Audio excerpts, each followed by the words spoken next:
Part 1 and Part 2 of this episode were filmed over a 72-hour period. Check out Part 1 if you haven't already. After battling with Janet to get out of the marina, then battling the waves to get out of the estuary, anxiety levels were high and I lived up to the sailors' ability to swear profusely at life. But once we were out, the conditions were nice for getting the sails up, and in typical boat life fashion, things went from dire and sad to happy and glad in no time.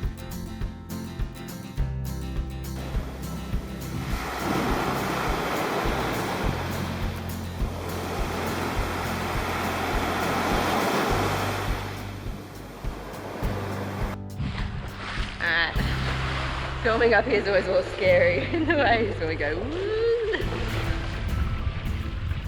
We've made a rule,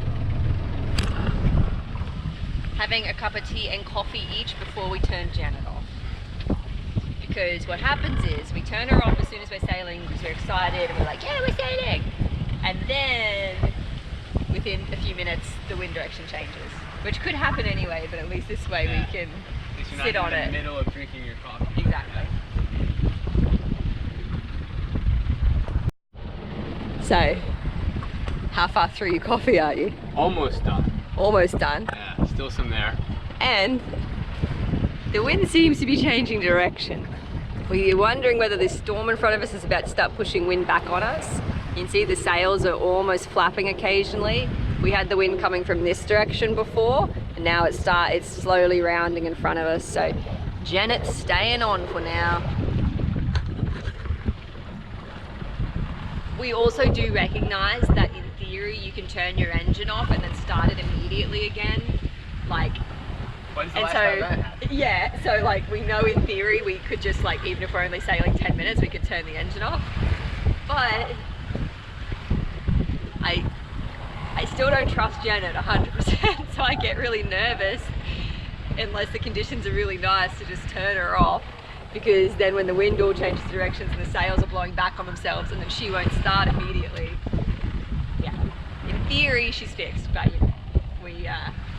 this is how we roll now until Mexico.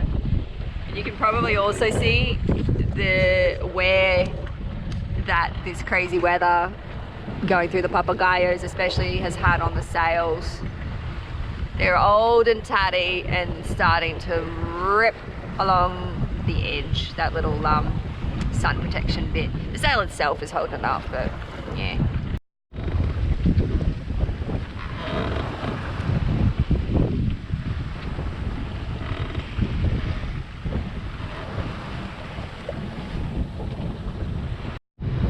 Right, we got the main up still, but we put the head sail in and we're motoring again because basically the way the wind direction's coming most of the time at the moment, we were pointing directly into that to sail or directly out to sea, and we want to go this way.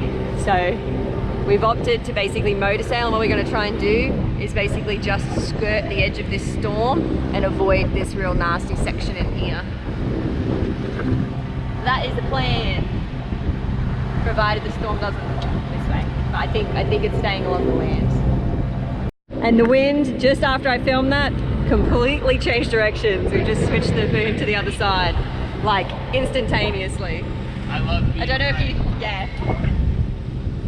We are, whoa, it's picked up a lot. We are slowly learning how to read this area. It's basically always be prepared for the wind to come completely opposite to the direction you think it's going to be, and you'll be semi-prepared. It's like look now, it's high wind, complete opposite side of the boat.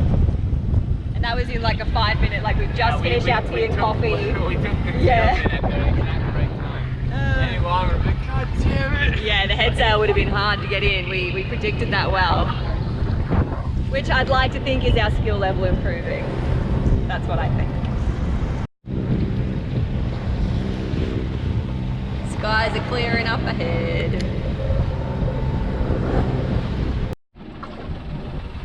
See how we can get any speed this way. Oh, it's coming kind of big now. Are you saying the wind changed as soon as we... At least it's on the same side.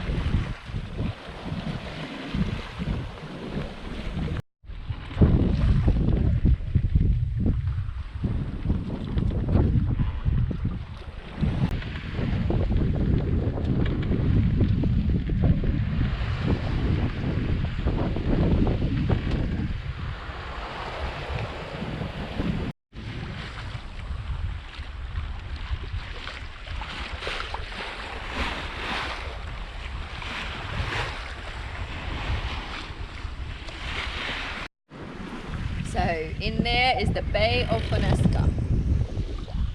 It is coming on to 5 p.m. and we're starting to lose the wind.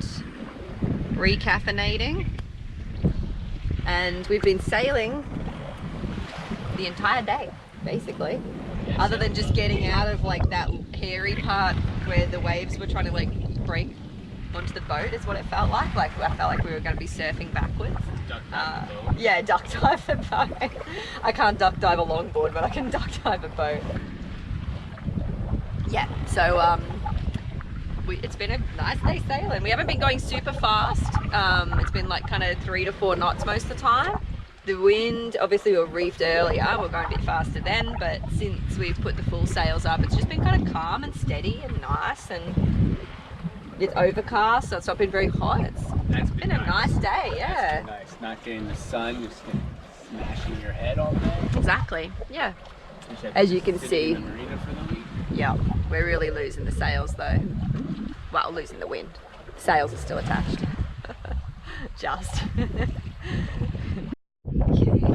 After it starts very smoothly, switch the refrigerator. Good idea. Still always getting nervous when we start, Miss Janet.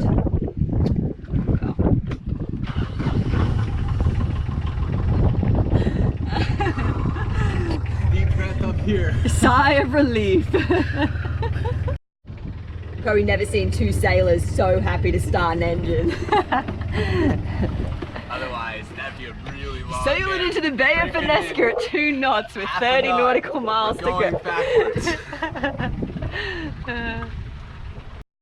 Drop it down.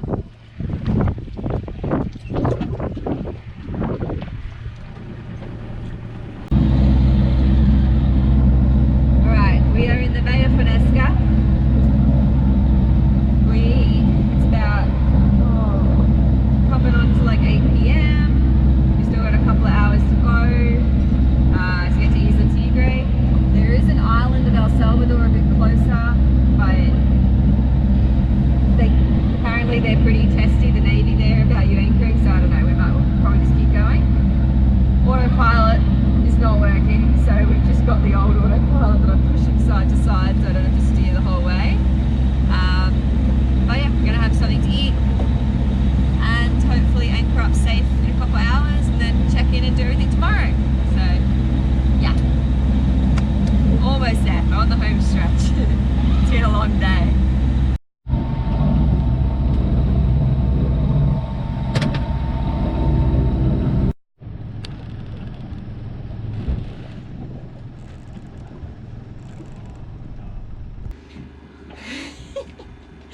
We had 2 cranky sailors this morning. We got in at like 11, around 11ish. 11ish, 11:30. And you know, you assume that an anchorage within like a giant bay is going to be not rolly.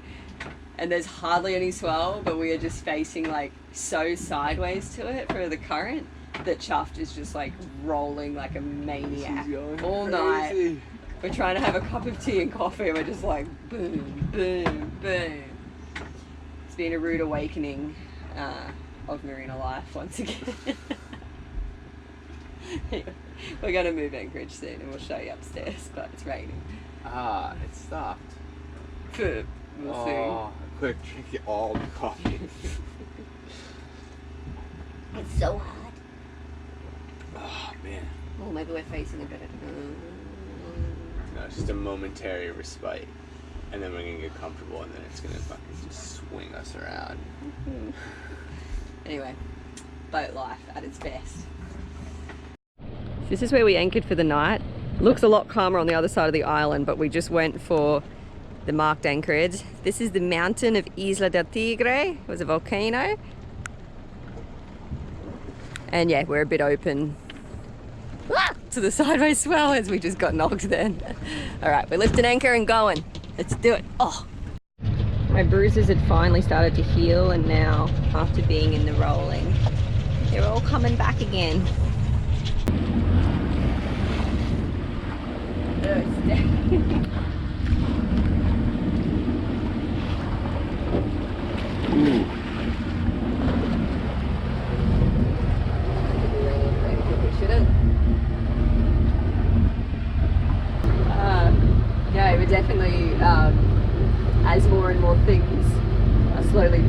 and chuffed. Like the lines are so worn, the sails are getting tattered. I know the bottom job needs doing, she might need welding. The engine hopefully is okay now, but it could probably use a good mechanic look over it. Yeah, basically the cost is adding up in Mexico as well. Yeah, and the autopilot's not working. Basically the refrigerator kind of half works most of the time. Yeah, basically a lot of things, my GPS is kind of working at the moment actually, but half the time you can't see it. Basically there's a lot of things I need to be able to keep this mission going. So considered becoming a patron or donating. I'm going to set up like a wish list and explain all the things that we need and why it's going to cost so much to keep Chuffed in the water. But that will be a problem for Mexico, Sheridan. And there it's very calm looking. Just on the other side it would have been like 5 minutes more motoring. But we didn't know. It's dark. There's a little kid in the boat over there and the guy just held him up like Simba from Lion King for us to see. I'm going to adjust his forehead now.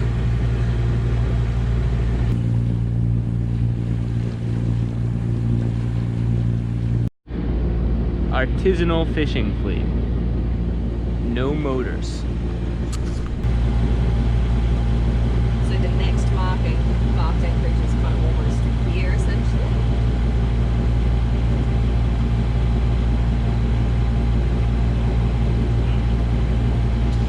And then is there another one, or are these the two? No, and then there's one kind of in front of us, so I think we'll just go further. There's a little further on the dinghy, but I think we either do that or we tuck in. You know what I mean? Like go closer to shore. We're not rolling. Look at this. What luxury? It's flat. It's flat and it's calm.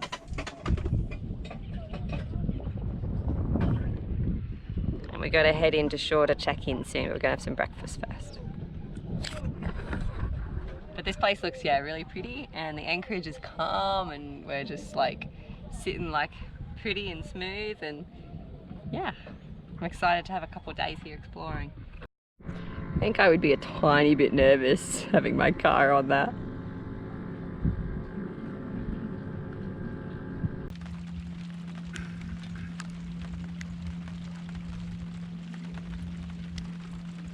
It's of course raining, the most it's rained this morning right where we're headed in. But it's nice and calm.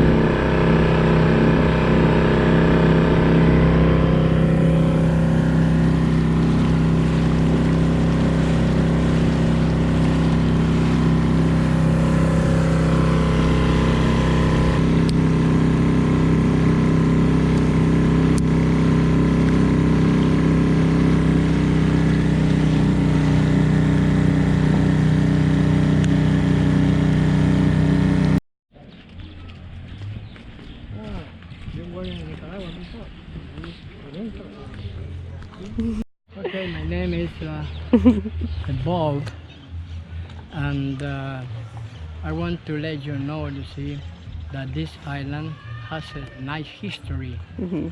In 1960, no, I'm wrong. In the year of 1579, Oh wow. I am, how do you say?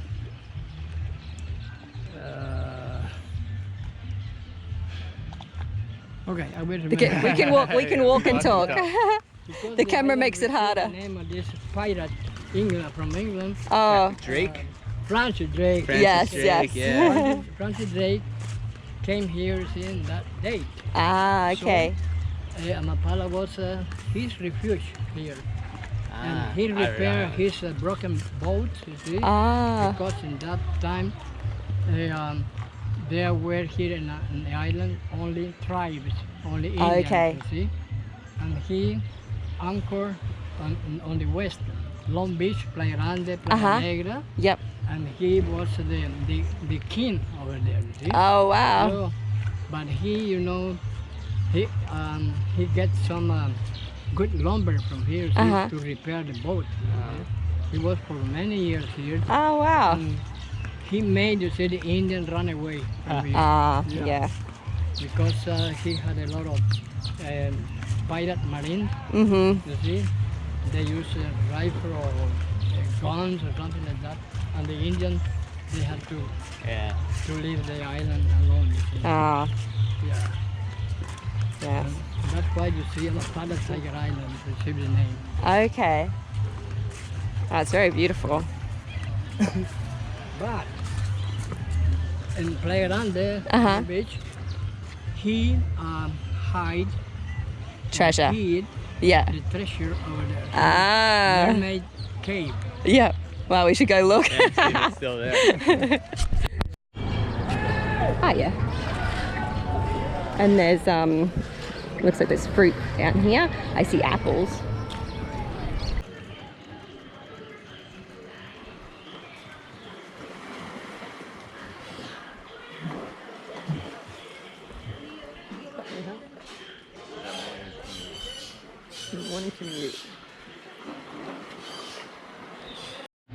Well, we are preparing dinner, which means I'm about to start peeling some potatoes. So I thought I would use the opportunity to tell you that we're enjoying Amapala so far, Isla del Tigre. Bob was quite the character. I get the impression he greets a lot of people who come into town and gives them a little tour. The town's really cool, and this was like a very easy and free check-in to a country too, which is really nice. The port captain was really funny. There's a soccer game on today, and so he wasn't around for a really long time, and we're assuming it's because he was watching the soccer game. And he seemed very jolly when I did the paperwork, and he was telling me stuff like when I left he was like hasta la vista baby. So he was quite a character, and it was really easy. And yeah, basically we're just gonna spend a few days relaxing around the island and exploring a little bit in the bay here, and then we'll check into El Salvador and go from there. Yeah. Sounds like a plan. And for dinner, we're gonna have beans, rice, and some roast veggies. And I'm very excited about it.